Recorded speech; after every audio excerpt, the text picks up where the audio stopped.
Oh. We made it! Let's go! So, in the previous episode, we beat the Undergarden, but we've still got several dimensions to get through. Hi, I'm Cosmo, and welcome to Abyssal Ascent Part 2, Escape the Nether. So our first goal with Nether access is to get Netherite tier gear. Specifically, I want to go for the set with iron spells and spellbooks, mostly just because it looks cool, but also the stat bonuses are quite nice. But before I could even think about searching for Netherite, I needed to work on getting the base of the railway set up. Mining through the obsidian was both annoying and time-consuming, but it had to be done. Once I got up into the Netherrack, you would think it was smooth sailing since I had the hammer spell. But no, lava was everywhere. Scared the life out of me the first time it happened, but I continued on, building the base level of Netherrack for the railway and digging my way up until I reached the surface, which didn't take very long, thankfully, and then I went to inspect my minimap to see if I could see any structures off the bat. We need to fight the Nether Gauntlet, the Netherite monstrosity, and the Ignis before we can progress past the Nether, which all have unique dungeons they can spawn in, and well, I opened my minimap to quite the surprise. We can run around and oh, what the crazy that I get that much view on my minimap. Even crazier that the Ignis arena is right there. For context, in my old save, the closest Ignis arena was 8,000 blocks away. 8,000. And this one's just right here. I have more than 4. 1, 2, 3, 4. And then there's a bunch more out here. I was floored by that. I actually wound up talking about it with the dev team, and they confirmed it was because so many people complained about struggling to find the structures in the previous update. I think they way overdid the structure spawning tweaks personally. I understand why it needed to be done, but I think maybe making them a tad more rare would have been okay. Initially, I was going to let chat pick if we searched for Netherite or explored more of the Nether first, but seeing that the boss structures were pretty much tossed into my lap, gearing up to take them on first would be more important. And soon enough, while digging around using the hammer spell, I had my first bit of ancient debris. By the way, this pack has a mod that makes it so debris is impacted by fortune, so I was very, very happy about that. I spent a long time mining for debris so that I'd not really have to worry about doing it again for a while, and the hammer spell plus fortune 3 combination genuinely made it so much easier. I will say, this is one part of the pack I feel could be tweaked. It's not like it absolutely has to be, but the Nether progression feels less robust than the Undergarden, given the lack of time I actually needed to be there in order to get up to Netherite gear. I think spacing out the boss dungeons again would be better, but maybe keep the Gauntlet like way more common than the other bosses, especially since the Gauntlet is required to get the Explorer's Compass. But regardless, this is a playthrough, not a review. So, once I had enough ancient debris for now, I went back to get my railway sorted, made sure it was all functional and had enough rails down before giving it a test run, which led to me getting sent to what I've dubbed the space in between. Basically, immersive portals and minecarts do not mix well, and this is not going to be the only time I end up in a strange spot as a result. To be honest, it's so silly, I kind of hope it doesn't get patched since it doesn't really do me any harm, but I can see how like on a multiplayer server when you don't have access to commands, if you get stuck here, you're stuck here and there's not much you can do. So, you know what? Sometimes you get an out-of-body experience and that's just part of the mod pack. So I put down the rest of my rails and ran to my blast furnace to pop the rest of the ancient debris into it, throwing the other valuables I got from the Nether into the main storage right after. Making the Netherite set did mean I needed a diamond set first, which I was a little annoyed at because I think it would be cool to keep upgrading the armor as I go, but I do also like being able to keep my old set as backup in case something goes terribly wrong during a boss fight. So since this was going to be my next major armor set, I wanted to get into reforging properly. I wasn't really sure I liked this reforging system, and to be honest, I wish it was more in-depth, but given that the pack is still in alpha development, it's something I'm willing to overlook. Unfortunately, the recipe called for clogram specifically too, so I ran and grabbed all of my clogram tools from the main storage. I chucked them all through the grindstone to get XP from the enchanted ones before tossing them into the blast furnace to convert them into clogram nuggets. By this time, my ancient debris was done already, so I grabbed that and ran back over to the main area. Another way to reliably get the reforging hammers is villager trading. Unfortunately, I didn't have a weaponsmith yet, so I grabbed a villager and tossed him in. He made the terrible decision of refusing employment, so I had to show him the consequences. You employed yet? You're not. Okay, I might drown this guy. Chat, you know what we gotta do.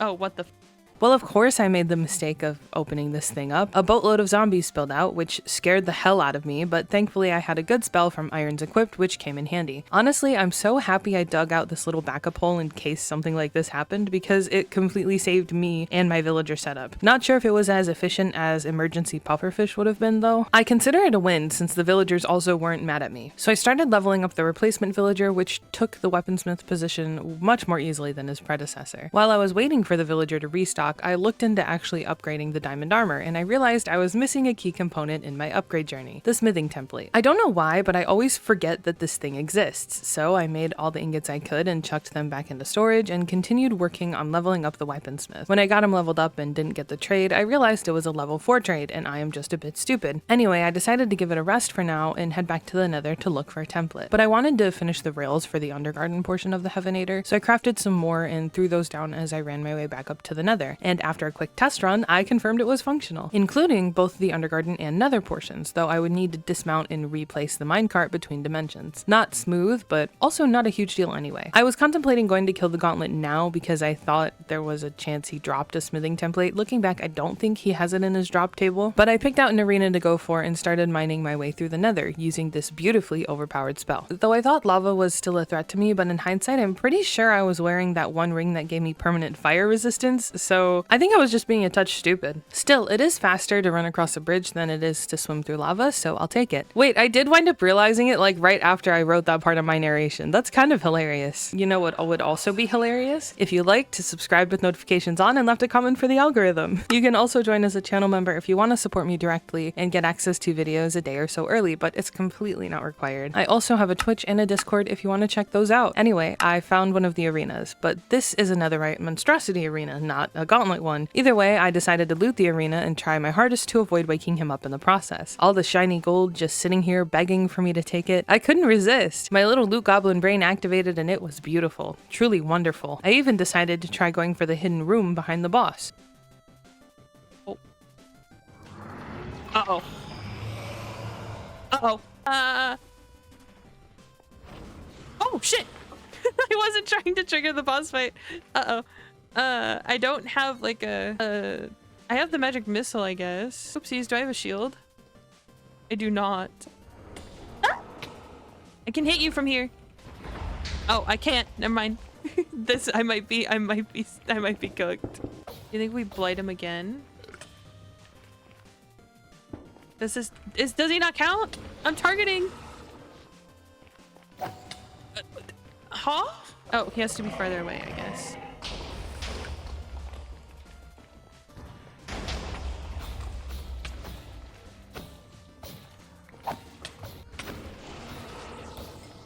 Okay. Of course I killed him even when unprepared. I'm the GOAT. First try, baby. On Splitsville, baby. We're through. Once the monstrosity was dead, the #1 priority became finding the mini-strosity, which meant going all the way back up in the structure and digging around a bit until eventually I found him and gave him a lava power cell for activation. Look at him, he's so stupid. Wait, he doesn't...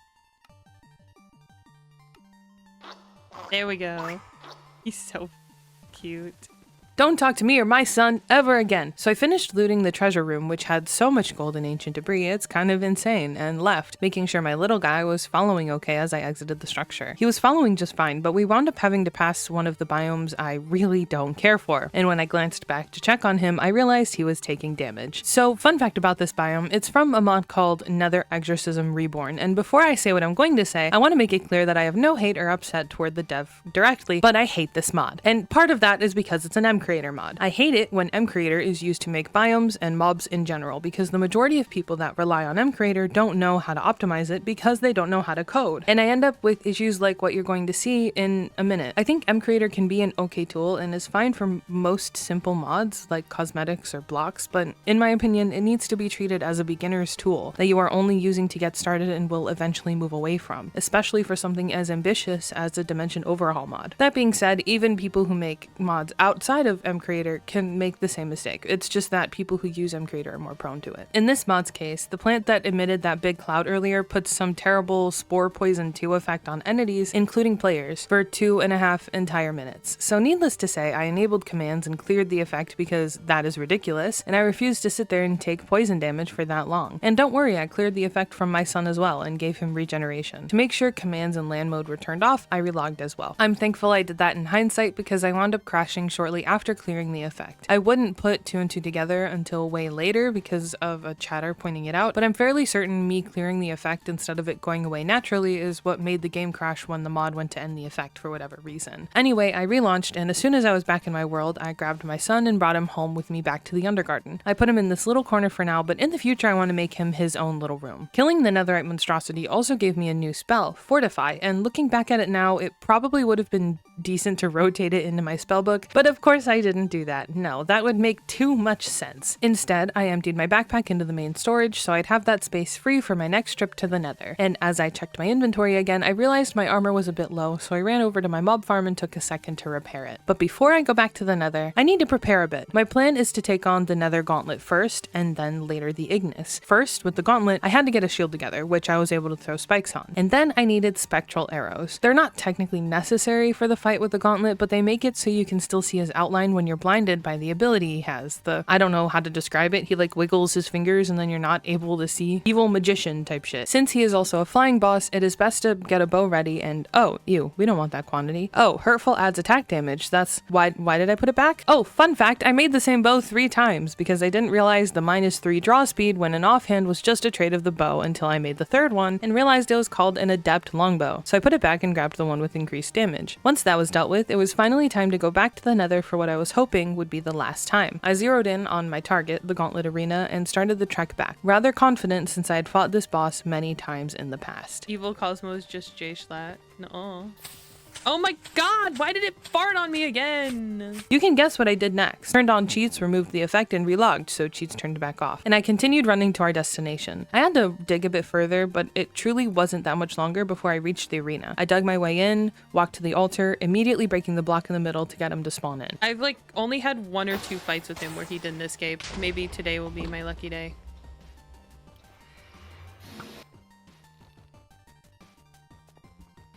Hello? I knew it. I knew it. My pack's about to crash. Oh, wait, what?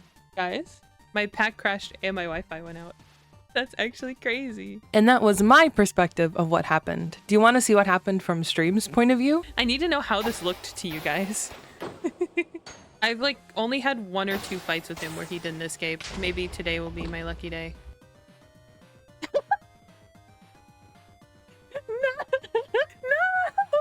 No, bro, that's crazy.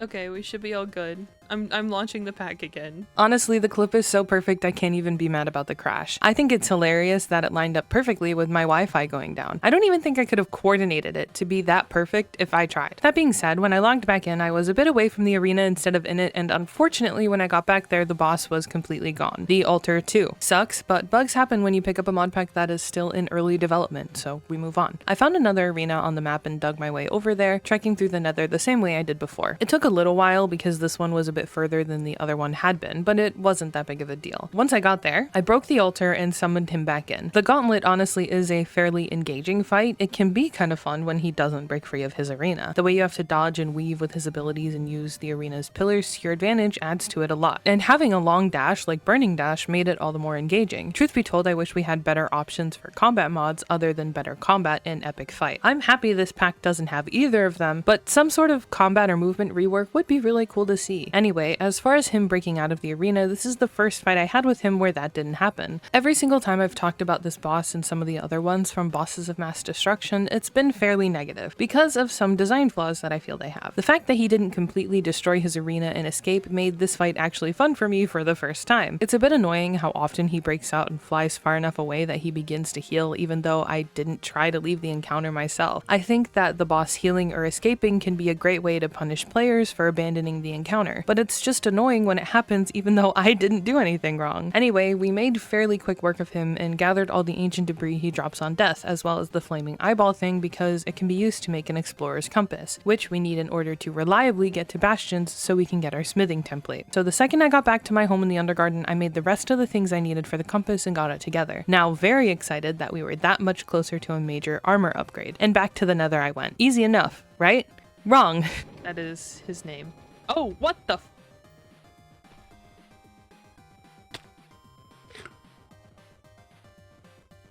Guys, I don't think that was supposed to happen. Guys, I don't know if I can get back down in survival mode. The top rooms. Dude, why did I get cheater? Yeah, whatever. It's a feature. Speedrunners will call this something like accelerated cart clipping. Getting back on track, I picked a Bastion remnant on the compass and made my way over, and I'm not gonna lie gamers, this took quite a bit longer than I want to admit. I went through the first Bastion and looted everything I could and didn't find a template, but I did get a lot of gold, so that was a major plus. Since I didn't find what I needed in that one, I ran away and located a new Bastion, killing a bunch of piglins and looting that one as well. Unfortunately, it was the same story, no smithing template, but a hell of a lot of gold, so while not getting the template again definitely sucked, it wasn't something I was actually getting upset over. I explored quite a bit after the second Bastion, so much that I even wound up stumbling across another fortress, which was cool, but wouldn't have the template I needed, so I had to continue my journey through the Nether anyway. And when I found my third Bastion, I saw it still wasn't the one with the big treasure room in the middle, and I was just starting to lose hope that I'd be able to get the template this stream. It is what it is, I'd just have to head back to base or find a good spot to log out, so resuming the next time I was live wouldn't be an issue. Wait, that piglin has a backpack! And a strategy formed in my brain. I needed to kill this guy and not let his drop fall into the lava. Piglins with backpacks can drop it on death, and guess what loot table the backpack pulls from if it's a piglin brute like it is in this case? Bastion loot! Which means this guy might be carrying the template we need. Once I finally killed him, I walked over and picked up the backpack, and man oh man, we got lucky this time. I grabbed it and ran all the way home immediately, which was quite the journey, but for you guys it'll only be a couple seconds of footage. Once I got back, I made as many of the templates as I feasibly could and shoved an extra one in my son's inventory just in case I accidentally used them all at some point. Then it was time to grab the diamond armor I'd been storing for this very moment. I threw all of it into my smithing table and upgraded it to Netherite, but I still wasn't done yet. You see, I wanted the Netherite battlemage set, as I said in the beginning of the video. Why? Because I plan on becoming the most powerful fire wizard to ever live, and I'm doing it in the least optimal way possible probably because I know nothing about iron spells except what this pack is teaching me. Anyway, I realized I needed a lot more wood than I had, so I whipped out the cobwebs and converted them to string and then into wool, which still wasn't enough, so I had to do some villager trading. Thankfully, I had a boatload of emeralds because of the mob farm that was overproducing in the rotten flesh department, and trading that with the clerics made me rich. But because I'm one unlucky guy most of the time, I had to get multiple shepherd villagers leveled up, which was a bit annoying. It was a little while before one finally gave me the wool trade I needed. Once I had that though, I finished making the set and immediately got into enchanting. I was able to snag some pretty okay enchantments, getting protection 4 on the entire set. Ideally, it would be prot 4 on breaking 3, maybe thorns as well as the base enchantments, but I'm not gonna complain. I can just put the other books on there, and it's not like I'm hurting for levels. To be honest, I was mostly annoyed at having to reforge the armor since I didn't have enough clogram to make more hammers, so I fell back on my mob farm at first, before I went to check if I had any unemployed villagers left since hammers can pop up as a villager trade. I didn't have any jobless ones, so I was going to breed them, but I accidentally set off one of my spells and murdered one. So that was a bit inconvenient, and for once it was completely accidental. I threw down some bread and left and went about killing mobs on the farm and recycling the clogram stuff they were dropping to see if I could get enough to make reforging hammers. At that point, I had been streaming for quite a while, so I decided to let it go for now and just hop off, get some rest, and come back on to tackle it next time I was live. When I did go live again, I got to show off my new PNG tuber. I draw almost all my channel assets myself, fun fact, so I was super proud to show off my little guy. But I needed to catch Chad up on some of the little things I'd done while offline. I AFK'd at the mob farm as per usual and re-rolled my armor with the clogram that gave me. Plus, I traded some of the rotten flesh with the clerics to replenish my supply of emeralds, which I did a little bit more of on stream before we finally went back to the Nether with the new armor set. Thanks to it, I felt a lot more prepared to take on one of my favorite bosses, the Ignis. So I picked out the closest arena on my minimap and made my way over, digging through terrain and running for a little while before I finally made it to the arena. The first thing I needed to do was kill the little minion guys that are in the Ignis arena, which is necessary to get the item required to light his altar. And while I was fighting these minions, I realized I never remade my shield after the Gauntlet broke it, so once I finished killing the ones I was fighting, I ran all the way back home. There was no way I would willingly take on the Ignis without a proper shield. With the dash ability, it was probably doable, but it would still be far more difficult, and given that I had plenty of resources, there was truly no reason to not just go back and make a new one. I made a diamond one, and realized I could upgrade it to Netherite so it matched the rest of my new armor set, and threw spikes 2 on it. Once that was handled, I went back to the Nether and ran back to the arena where I finally approached the Ignis's altar. This would be the final boss fight I have to do before I get access to the next dimension and can finally escape the Nether. While this wasn't my first time fighting the Ignis, it was my first time doing it live, so better get him on the first try. I'm gonna give you the live audio here because I was taunting this guy like no other boss I've fought before. What's up, buddy? Yeah, guess what? You're a put. You can't get me, I'm too good. I'm built different. You can't. Oh my god, he's jumping on me. I'm built different, bro. You just can't get me. You can't touch this, bro. I'm better, bro. I can't help it, I'm just that good. I can't help it, I'm just that good. Yeah. Guess what? I'm just that goated. Healing is for the weak, dodging is for cowards. Shut up, Snezico. We beat him first try. First try. First try. First try. First try. First try. Oh wait, he's blue. He's blue now. Why are you blue? Is dodging the answer to all the battles? When it comes to bosses like this guy who are meant to be Souls-like style bosses, you do need a dodge ability, and if you do not have one, you're going to get f***ed. Because these bosses are literally structured to be fought with movement abilities. And you can like dodge and weave around his attacks. Hey, look at us, first try. The other thing we could do, we could fight him again if we want to go for full Ignis armor, because one thing I do like to do in packs like this is I do like to collect a bunch of the different armor sets because I just find it pretty fun. Wait, this has 12 spell slots. Hell yeah. Fire Lord.